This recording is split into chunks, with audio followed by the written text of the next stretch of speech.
हराने की रणनीति बननी चाहिए। समाजवादी पार्टी ऐसी कोई भी रणनीति होगी जिससे बीजेपी को रोका जा सके, उस रणनीति के साथ समाजवादी पार्टी है। मैनपुरी से सपा लगातार डिम्पल जी के सामने बता रहे कि या तो कंगना रनौत या हेमा मालिनी को उतार सकती है। अरे कितनी अच्छा चुनाव होगा। सोचो हमारे पत्रकार साथी, अगर ऐसा हो जाए तो कितना अच्छा चुनाव होगा।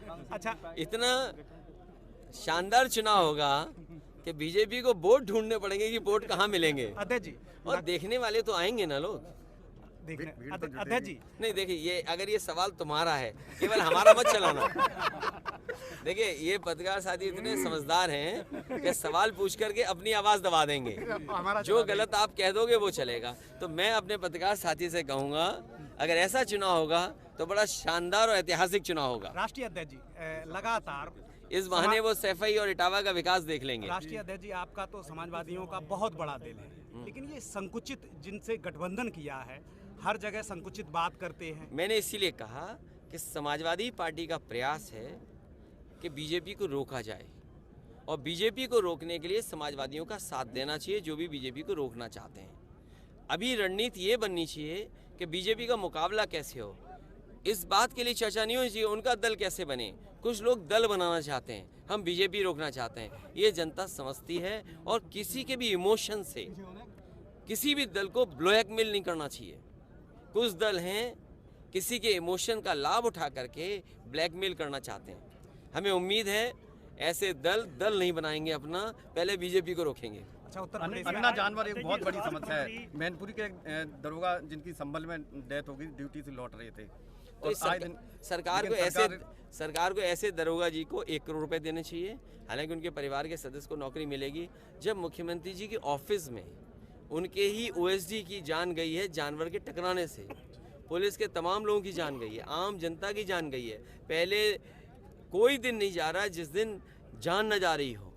तो सरकार को सोचना चाहिए, 1000 करोड़ रुपए खर्च कर रहे हैं आप उत्तर प्रदेश में, गरीबों को सांड से नहीं बचा पा रहे हैं, किसान को सांड से नहीं बचा पा रहे हैं, बच्चे घबराए हुए कि स्कूल कैसे जाएं, सांड सड़कों पे दिखाई दे रहे हैं। और कई बार तो सांड खुले घूम रहे हैं आज़ाद, और जैसे ही रात होती है पूरी सड़क घेर लेते हैं वो लोग कि आप निकलोगे कहाँ से। तो ट्रैफिक का इंतज़ाम भी देखते हैं और रात में सड़क की सुरक्षा भी करते हैं ये जानवर। कम से कम मुख्यमंत्री जी को जागना चाहिए। अध्यक्ष जी, विधानसभा के चुनाव में मध्य प्रदेश में आप और नहीं आए, वो छुट्टी कर ली उन्होंने। अध्यक्ष जी, छुट्टी इसलिए कर ली कि उन्होंने ठेका बदल करके अपने ही किसी चेले को ठेका दे दिया, और ठेका पहले था शाहपुर जी पालन जी से, देश की बड़ी कंपनी थी, उससे ठेका छीन कर किसी अपने चेले को दे दिया। अध्यक्ष जी, विधानसभा चुनाव में देखने को मिला कांग्रेस और समाजवादी पार्टी के बीच में राह। 2024 में इंडिया गठबंधन बना रहेगा या किस तरह की राह? मैंने आपसे कहा, किसी के इमोशन का फायदा लेकर के किसी दल को ब्लैकमेल नहीं करना चाहिए। और अभी समय बीजेपी को हराने का है, बीजेपी दल को रोकने का है, दल बनाने का नहीं है, पार्टी बनाने का समय नहीं है।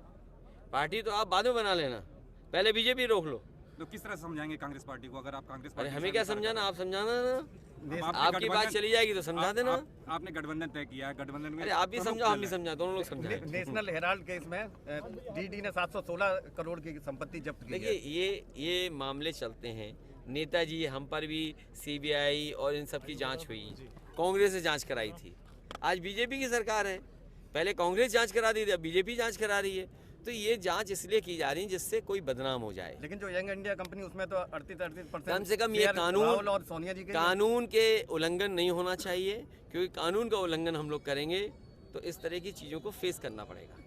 कानून सबके लिए बराबर है और कानून से ही चलना चाहिए। अगर कानून में कोई गलती है, कानून ऐसा है कि हम दे सकते हैं, तो दोनों पक्ष की बात तो सुननी पड़ेगी। हर चुनाव में सरकारी संस्थाओं का दुरुपयोग आपने खुद देखा है। 2024 में संस्थाओं का दुरुपयोग देखने को मिलेगा। देखिए संस्थाएं मजबूत हों उससे देश मजबूत होगा।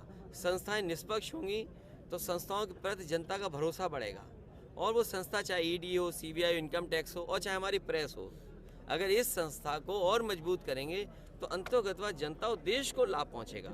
अभी सुनने में आया है कि बीजेपी एक नेता दलित समाज में दलित माता के यहाँ खाना खाने गए, मिनरल वाटर से लेकर के सब बाहर से मंगाया।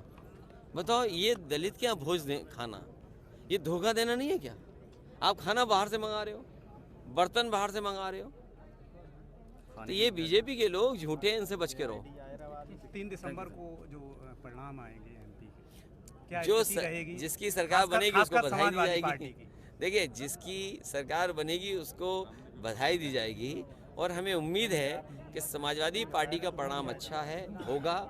पहले एक विधायक था, हमें उम्मीद है पहले एक विधायक से ज़्यादा विधायक जीतेंगे, और जिन क्षेत्रों में हम लोग गए हैं उन क्षेत्रों में समाजवादी पार्टी को पहले से अच्छा वोट मिलेगा। Thank you sir. शुक्रिया।